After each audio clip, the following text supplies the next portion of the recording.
The truth is, this should not be a close election. Trump has been found guilty of 34 felonies, guilty of sexual abuse. He has been impeached twice. He had 4,000 lawsuits against him when he was a private businessman. This should not be a close election. Senator Bernie Sanders is stating something that should be obvious to all voters in this country. Considering all of the baggage that comes along with Donald Trump, why exactly are Democrats having a difficult time beating him? I mean, according to the polls, this election is neck and neck when it should be a blowout. And you're about to hear from Sanders in regard to what the real issues are for the Democratic Party. Let's take a listen. I think the Democrats, win or lose, have got to take a very hard look at themselves and ask how it could be that a significant majority of working class people in this country are prepared to vote for Donald Trump. And the truth is, what has got to happen is the Democrats have got to wake up and say, you know what? Instead of worrying about big money interests and campaign contributions from billionaires, we got to stand with the working class of this country. And we need an agenda that is a popular agenda that speaks to Democrats and Republicans. Kaitlan, you go out there, you talk to Republicans and Democrats, and you say, you think you're living in a democracy when billionaires are spending billions of dollars on the federal election? Is that really what a democracy is about? Or do we got to get big money out of politics? Democrats, Republicans, both will tell you the same thing. Ask people whether we should give tax breaks to billionaires. They don't agree with that either. There are a lot of issues that can bring people together, and the Democrats are going to start having to fight for those issues and regain the confidence of a working class, which they have lost. I 100% agree with Sanders's critique of the Democratic Party and the issue of taking big money and not representing the best interests of your base and your voters. But I also want to make a point about how, there's the fake unity message that we get time and time again from corporate Democrats who don't really want to unify the country. It's never about the actual policies or actual reforms that voters on both sides of the political aisle want. It's usually about, we need to, DEI unity into existence, but that's not the way it works. There are agreements among the electorate, whether they vote Republican or Democrat. Polling indicates that the vast majority of Americans agree on how corruption is a problem in our electoral system. But nothing's ever really done about that. No one ever talks about reforming that. And so I love that he brought that up. And I'm going to get into the numbers in regard to the outside money that's come into this race in just a moment. Before I do, Cenk, take it away. That right there is the one true populist in American politics. So look, first of all, his critique of Trump is absolutely right.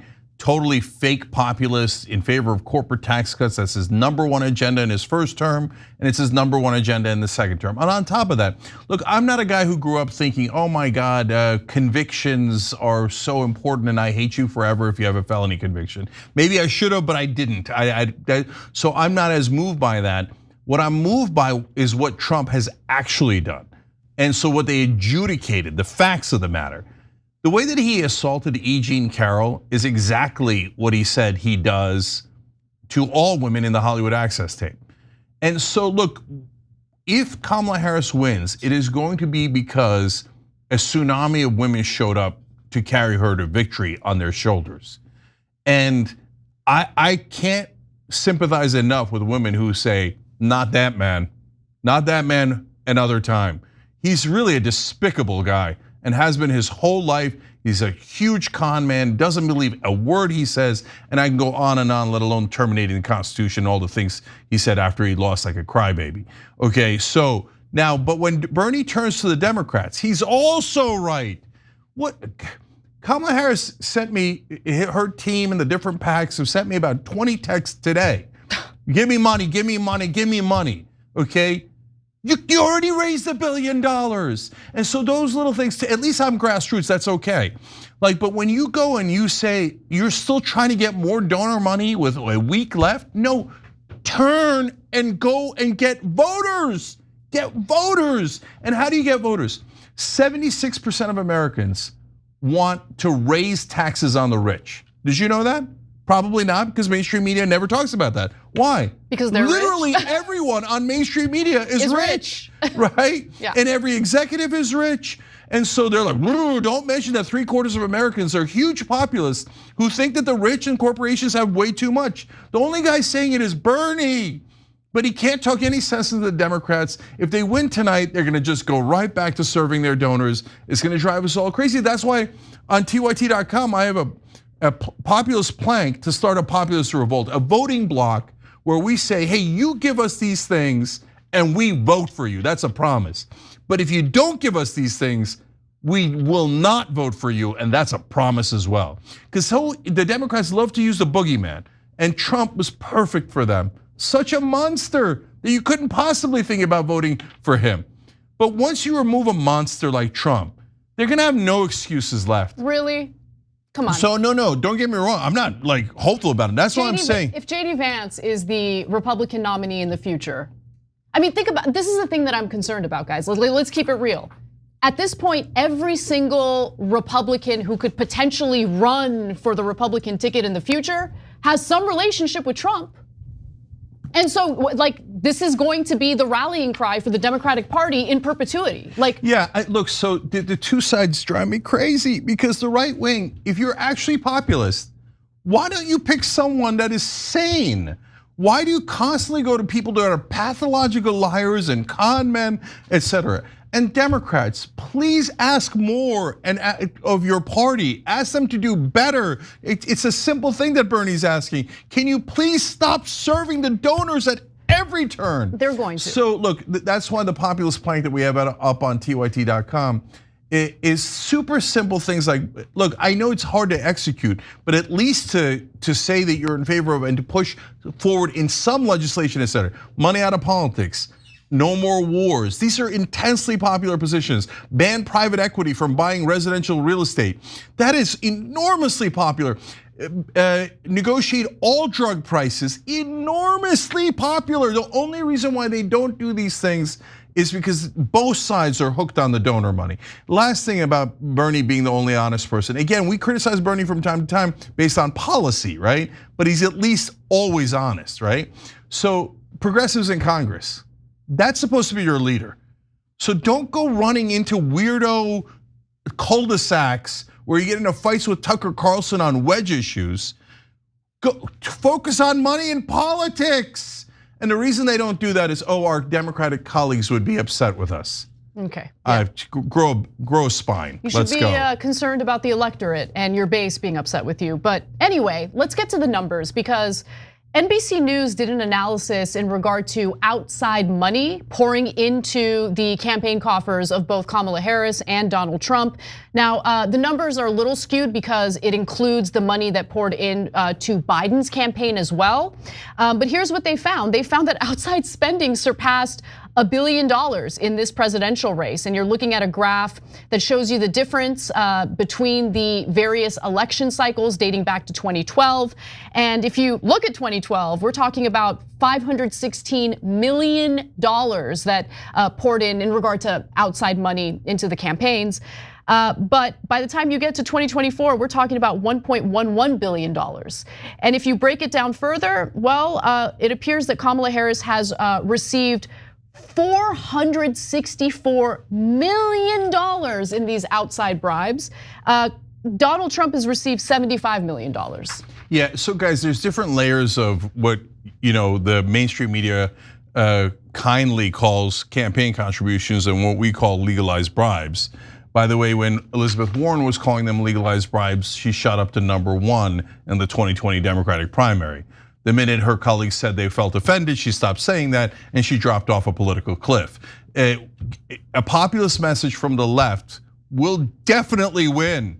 It will electrify the country. We just need to find one non-Bernie person to do it. But there's different layers of these bribes. So there's the dark money, and Elon Musk is reported to be giving $45 million a month to Trump's campaign, but that's not even the dark money. He might be giving a lot more in dark money. Miriam Adelson giving $90 million to Trump, but that doesn't even include the dark money. So there's the outside groups, there's the dark money, there's the PACs we know, and then there's the direct contributions to the campaigns. So all of those combined in the last midterm that didn't even involve a presidential election or Trump was $17 billion. And if you're wondering why mainstream media never calls these guys out, almost all of that money goes to ads in mainstream media. So just a few more numbers when it comes to the two different campaigns. So according to NBC News, so far the Biden turned Harris and Trump campaigns have spent more than $600 million between them since the start of 2023, with the national party organizations spending hundreds of millions more. Add that to the more than $1 billion in independent expenditures, and the price tag of the presidential campaign reaches $2 billion.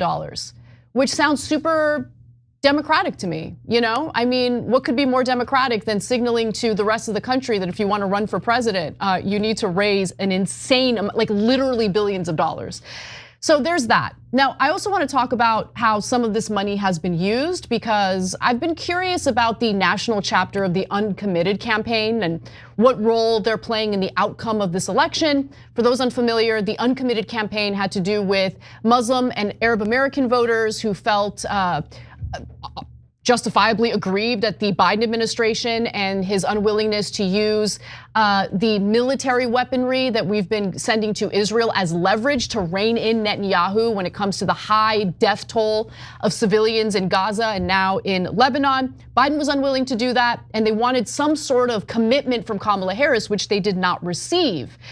But it turns out that the national chapter of the Uncommitted campaign received quite a bit of money from the Democrats. And they softened their message after that. So the Uncommitted national movement received more than $400,000 from a Democratic-aligned PAC that explicitly prevents beneficiaries from endorsing a candidate other than Kamala Harris. Obviously, that includes a third-party candidate.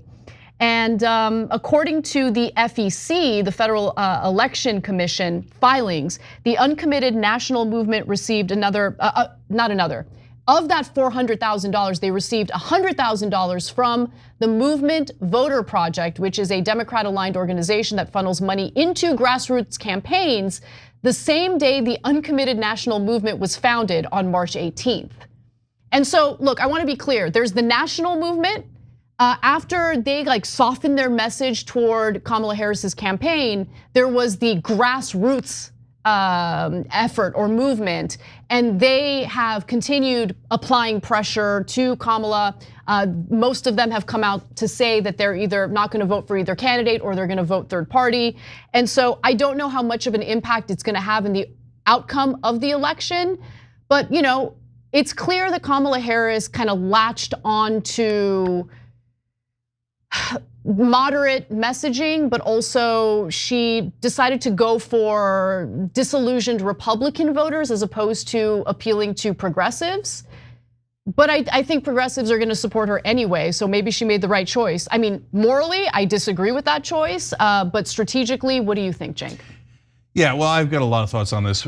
First of all, I have personal experience with Uncommitted, and now things begin to make a little bit more sense, because since I ran in the Democratic primary and I was the first Muslim American to run, and I'm 100% in favor of a ceasefire, I made the argument that, hey, if you vote for me, I'm on the ballot. Even if it wasn't Michigan and Minnesota, I was on the ballot. And if we get delegates, we'll be able to use them to help the Palestinian people reach a ceasefire.